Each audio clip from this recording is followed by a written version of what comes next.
Hello everyone, welcome to my channel. हम आज करने वाले हैं theory portion of measures of central tendency, और सेंट्रल टेंडेंसी को ही हम एवरेजेस भी कह सकते हैं। ये स्टैटिस्टिक्स का जो है टॉपिक है, चैप्टर है पूरा। किसी भी क्लास के जो अगर स्टैटिस्टिक्स में चैप्टर है तो उसके लिए है ये। जो भी पर्सन हो जिसका भी ये चैप्टर हो, सबकी सेम ही थ्योरी होती है, ठीक है। तो सारा थ्योरी पोर्शन हम आज इसके अंदर कवर करने वाले हैं। तो चलिए स्टार्ट करते हैं। मीनिंग ऑफ सेंट्रल टेंडेंसी या एवरेजेस। सेंट्रल टेंडेंसी देखिए, यहाँ से रीड करने से पहले सिंपल लैंग्वेज में मीनिंग क्या होता है। सेंट्रल मीन्स एक ऐसी वैल्यू फाइंड आउट कर लेना जो एक सेंटर प्रोवाइड कर दे। मीन्स ऐसी वैल्यू जो सबके सेंटर में लाई करे और सारी जो आइटम्स है उसके आसपास ही रिसाइड कर रही हूँ।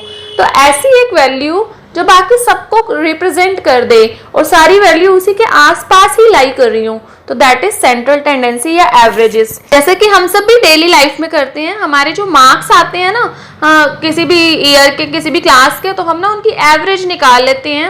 एवरेज निकाल के हमें पता चल जाता है लाइक 80% है, 70% है। तो इससे क्लियर क्या हो जाता है कि जो सारे सब्जेक्ट्स के मार्क्स है ना कि इसी के आसपास ही हैं, ठीक है। तो ऐसे ही सेंट्रल टेंडेंसी यही ही है कि जो एक हमें इस तरह की वैल्यू दे दे जो सबको रिप्रेजेंट कर दे, ठीक है। तो एक बार यहाँ से मीनिंग क्लियर करते हैं। Central tendency means that value that represents the whole group and all other values move around that particular value. Central tendency क्या है? वो वाली वैल्यू है जो सारे ग्रुप को जो है रिप्रेजेंट करती है और बाकी सारी वैल्यूज जो होती हैं उसी के आसपास ही मूव कर रही होती हैं, ठीक है। तो ऐसा नहीं है कि बिल्कुल वही ही हो जाती हैं वो वैल्यूज, बट उससे एक आइडिया लग जाता है। लाइक अगर 84% है किसी की, तो 80 से 90 के बीच में मार्क्स हो सकते हैं, 75 से 90 के बीच में हो सकते हैं। किसी सब्जेक्ट में ज़्यादा हो सकते हैं, किसी में कम हो सकते हैं, ठीक है। ऐसे ही सेकेंड पॉइंट है, this value resides in centre of all values, therefore it is called central tendency. क्योंकि ये वैल्यू सेंटर में लाई करती है, इसलिए इसको सेंट्रल टेंडेंसी भी कहते हैं, ठीक है। तो अब हमने ये जो है ये पूरा मीनिंग ही चल रहा है। इसके अंदर थर्ड पॉइंट है, मैंने बस पॉइंट्स में इसको नोट डाउन कर दिया है।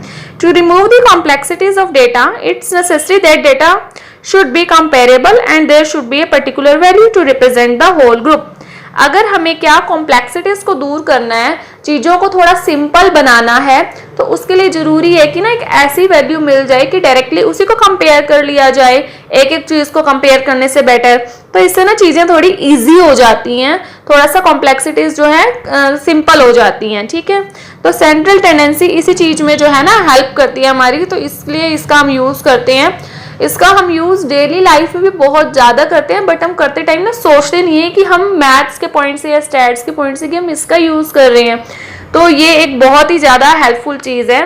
तो ये था इसका सेंट्रल टेंडेंसी का मीनिंग। हमारा नेक्स्ट टॉपिक है डेफिनेशन ऑफ एवरेज या सेंट्रल टेंडेंसी, कुछ भी कह सकते हैं। तो an average is a figure that represents the whole group according to Clark है। ये वही वाली ही बात है, रिपीट हुई है फिर से। सेकंड है क्रॉक्सटन एंड कॉर्डन के according, N average is a typical value that represents all the individual values in a series. ये ऐसी एक वैल्यू है जो सारी वैल्यूज को ही रिप्रेजेंट कर रही है। नेक्स्ट टॉपिक है पर्पस एंड फंक्शंस। ये जो सेंट्रल टेंडेंसी या एवरेज है, इसकी क्या फंक्शंस है, क्या काम करता है, इसका क्या मोटिव है, ये कह सकते हैं। First point is helpful in comparison. हम बहुत इजीली एक वैल्यू जब मिल जाती है ना, कंपेयर कर सकते हैं चीज़ों को। बहुत ज़्यादा मतलब कॉम्प्लेक्स चीज़ें नहीं होती, आसानी से एक फिगर मिल जाती है जिसको अपनी चीज़ों को दूसरों से कंपेयर कर सकते हैं।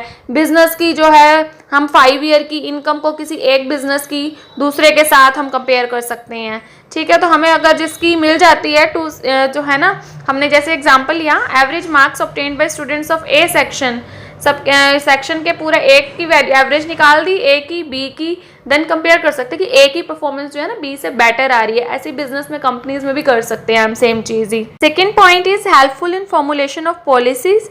हमें एवरेज की हेल्प से ना एक पर्टिकुलर वैल्यू जो मिल जाती है, हम उसकी हेल्प से एक स्टैंडर्ड फिक्स कर सकते हैं कि हमारा आंसर जो है एवरेज का यही आना चाहिए। उसके बाद अगर वो नहीं आता तो हम फ्यूचर के लिए प्लान करके उसके अकॉर्डिंग पॉलिसीज बना सकते हैं। जैसे यहाँ एग्जांपल है, per capita income of India is ₹2597। तो ये बहुत ही लो है अदर कंट्रीज के कंपैरिजन में। तो हम आगे के लिए ना अब पर कैपिटा इनकम निकालने से क्या हुआ कि कंपैरिजन कर पाए हम दूसरी कंट्री से। देन हम आगे के लिए इस हिसाब से जो है पॉलिसीज को फ्रेम कर सकते हैं कि क्या चेंजेस किए जाएं कि जो इनकम है उसको बढ़ा दिया जाए। Third is basis of statistical analysis. इसकी हेल्प से ना हम फर्दर स्टैट्स के जो फॉर्मूलाज हैं उनको कैलकुलेट कर सकते हैं, उसमें बहुत हेल्पफुल है, लाइक स्टैंडर्ड डेविएशन, कोरिलेशन, इसकी हेल्प से किए जा सकते हैं। फोर्थ है रिप्रेजेंटेशन ऑफ यूनिवर्स। तो ये तो है ही है कि ये एक पूरे होल ग्रुप को, यूनिवर्स मीन्स जिसके बारे में हम स्टडी कर रहे हैं उस पूरे ग्रुप को रिप्रेजेंट कर देता है, ठीक है। तो हमें ना कंक्लूजन निकालने में बहुत ही आसानी हो जाती है। नाउ वी हैव कैरेक्टरिस्टिक्स और प्रॉपर्टीज ऑफ गुड एवरेज। एक गुड अच्छी एवरेज कैसी होनी चाहिए? It should be easy to understand, आसानी से समझ आ जाए। It should be simple to compute, आसानी से कैलकुलेट कर सकें। यूनिकली डिफाइंड, एक यूनिक वैल्यू डिफाइंड करके दे दे हमें, ये मिक्स ना हो चीज़ें। It should be based on all observations, ऐसी ही हमें एवरेज निकालनी चाहिए जिसमें सारी वैल्यूज को कंसीडर करके एक वैल्यू को लिया जा रहा है, ऐसे नहीं कि तुक्के से या फिर हाफ छूट गई और आधी मतलब सिर्फ किसी कुछ को ही कंसीडर करके आंसर दे दिया, ऐसा नहीं होना चाहिए। It should not be affected by extreme items. Extreme items means lowest और हाईएस्ट वैल्यूज का इसके ऊपर बहुत ज़्यादा इफेक्ट नहीं पड़ रहा होना चाहिए, बहुत ज़्यादा चेंजेस नहीं आ रहे होने चाहिए। It should be capable of further algebraic treatment, means आगे इसकी हेल्प से हम और फर्दर कैलकुलेशंस कर सकें। तो ये एक गुड एवरेज की प्रॉपर्टीज हैं, ये कैरेक्टरिस्टिक्स हैं कि अगर ऐसी होगी तो हम उसको एक अच्छी एवरेज कंसीडर करेंगे। Now we have, this is our last topic, types of averages. Type of averages का पूरा चार्ट यहाँ पर मैंने शो किया है।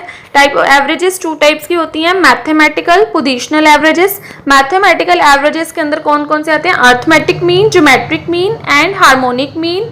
और जो पोजिशनल एवरेजेस हैं that is median and mode, ठीक है। अर्थमेटिक मीन भी आगे 2 टाइप्स का होता है, simple arithmetic mean and weighted arithmetic mean. Geometric mean के आगे कोई टाइप्स नहीं है। हार्मोनिक मीन के टाइप्स हैं simple harmonic mean and weighted harmonic mean, ठीक है। ये जो है इन सब की सेपरेट कैलकुलेशंस और फॉर्मूलाज होते हैं जिनका कोई ज़्यादा थ्योरेटिकल पोर्शन नहीं होता, इसलिए मैंने वो वहाँ पर डिस्कस नहीं किए हैं क्योंकि उनके स्टेप्स ही होते हैं निकालने के जो डायरेक्टली हम फॉर्मूला अप्लाई करके क्वेश्चन में सीख सकते हैं। तो यहाँ तक कि हमारा थ्योरी पोर्शन जो है इसका सेंट्रल टेंडेंसी और एवरेजेस का कंप्लीट हो जाता है। हम मीडियन और मॉड की थ्योरी है जो हम जो है फर्दर वीडियोज में कवर करेंगे। तो मीन की इतनी ही है। अगर आपको ये वीडियो अच्छी लगी है तो please like, share, comment and subscribe the channel.